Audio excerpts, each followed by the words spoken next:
Salut tout le monde, ici Utopic. Donc je fais une petite vidéo aujourd'hui pour vous montrer un peu comment gérer d'abord le Minotaur de Noël 1200, mais aussi pour vous montrer un peu le jeu en team qu'il est possible de faire avec un héliotrope qui me semble particulièrement intéressant. Beaucoup m'ont dit que l'héliotrope serait pas joué en team, que j'étais un des seuls sur le serveur à monter un héliotrope. Bon, personnellement, depuis que je l'ai, et même en full sagesse, je suis ultra content de cette classe. Donc, pour la technique du minot, c'est assez simple en fait. C'est un monstre avec beaucoup de vie, il est tout seul. À tous les tours, il va invoquer un cadeau. Un cadeau qu'il va falloir tuer en premier avant de taper le minot, car sinon il va gagner de la vie, il va nous augmenter des faiblesses, il va augmenter ses dommages et on va rapidement arriver à plus arriver à tuer le cadeau. Et au tour suivant, il va y en avoir un autre et on va vite être submergé en fait, ce qui va causer notre perte. Donc il va falloir tuer le cadeau à tous les tours, tout en évitant d'avoir un perso à son corps à corps. Car tout bêtement, les alliés au corps à corps du cadeau meurent en même temps que lui. Voilà. Ensuite, une fois que le cadeau est mort, on envoie tout sur le minot. Et bien sûr, il a un sort qui va nous enlever des PM pendant 4 tours, 10 PM.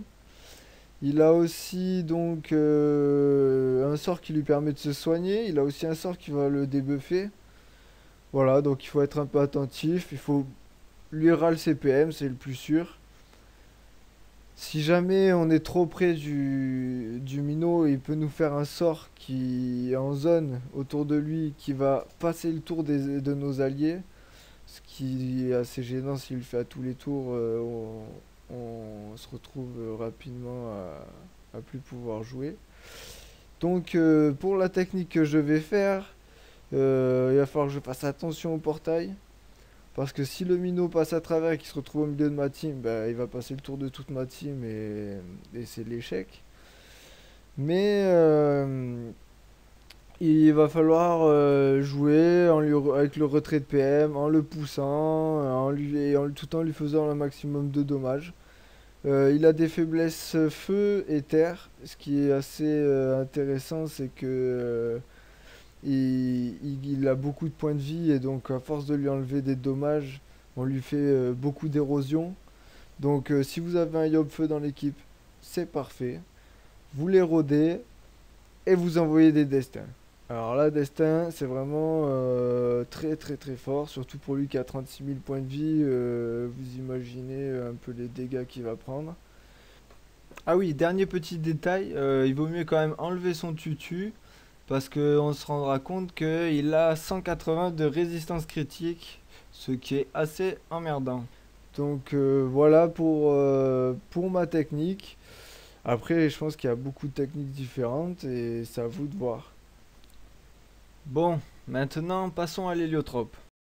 Je trouve que cette classe est vraiment très très polyvalente, intéressante. À savoir qu'elle peut soigner, faire beaucoup de dommages, beaucoup de placements. Et puis vraiment les portails en team, je trouve ça vraiment excellent. Donc voilà, sur ma vidéo, vous allez pouvoir voir tout ça. Le début du combat est assez lent parce que le minot nous enlève 10 PM à chacun et mon héliotrope ne peut pas bouger, ce qui m'empêche de placer des portails.